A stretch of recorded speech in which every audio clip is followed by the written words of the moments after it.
Hello, my name's Tracy, and I'm getting ready to have a few moles for my face excised by Dr. Lamb. Very excited, looking forward to it, not nervous at all, and I'll update you later with the results. Hi, it's me again, Tracy, and just had my procedure done with the mole excisions, and it was completely painless, relatively quick, and even had some nice music to listen to. I'm really excited, and I will update you more with pictures over the next few weeks. Okay, as you heard from Tracy, we just finished the mole removals. She's been kind enough to go ahead and show what it looks like, and I think that's something that she wants to help other people with.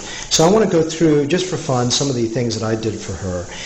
The mole removal that's over here, you can actually see it's along what's called a relaxed skin tension line. You probably saw that on my frequently asked questions. And really the care that's involved is doing all this under magnification, being really careful to make sure the skin is perfectly kissing before you make the skin closure, and then you make a perfect skin closure.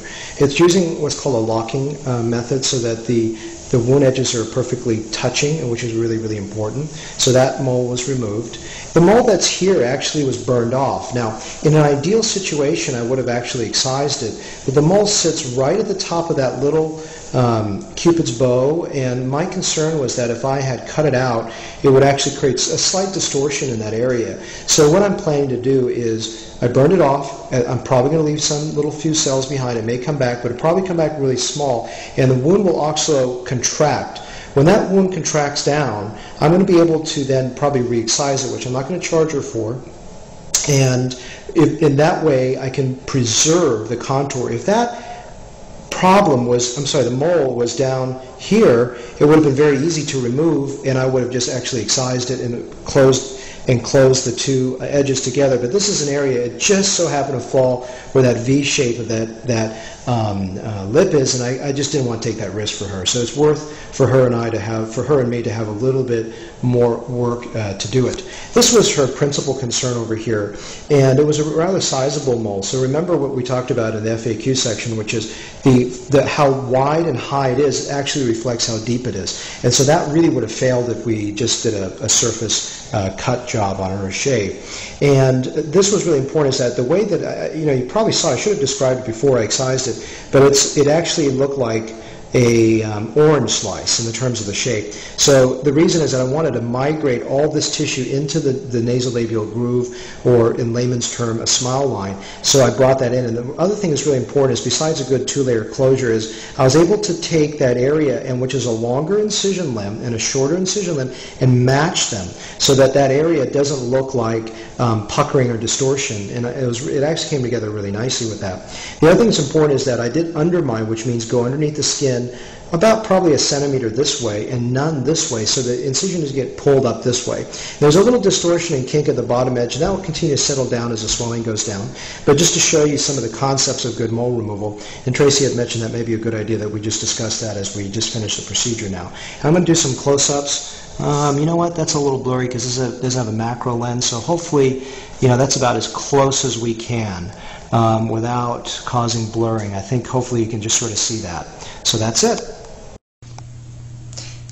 Hi, it's Tracy again, and I just wanted you to see what my face looks like. This is about 48 hours after, a little more than 48 hours after my mole removal, and everything seems to be healing nicely. It's a little itchy, a little bit swollen, but other than that, I feel great. And as you can see, I have ointment on all the sites right now, so it looks a little moist, but that was what Dr. Lamb said, was to keep everything moist. And so I'm just not wearing makeup and trying to keep it clean. Anyway, I will keep you updated with the progress in a few days.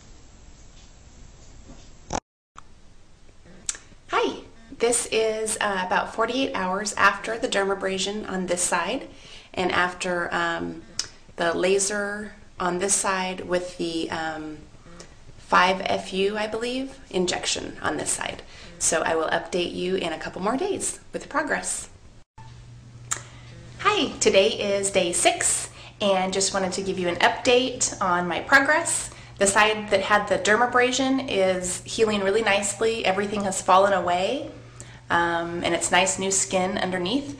And this side where I had the laser, it's just a little bit scabby, but it's healing fine and getting better every day, looking better every day.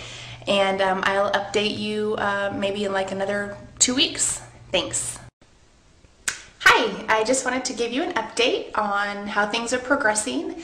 This is 4 weeks after the dermabrasion on this side and the laser over here with the 5FU, and it's also 5 months after the mole excisions. So you can see everything's healing really nicely, and the redness is almost gone. Of course, I don't have any makeup on right now, so once I put makeup on, you almost can't even tell that I had anything done. So anyway, just wanted to give you the progress. Again, it's 4 weeks for the dermabrasion and the laser procedure, and about 5 months after the initial mole excisions. Okay, thanks.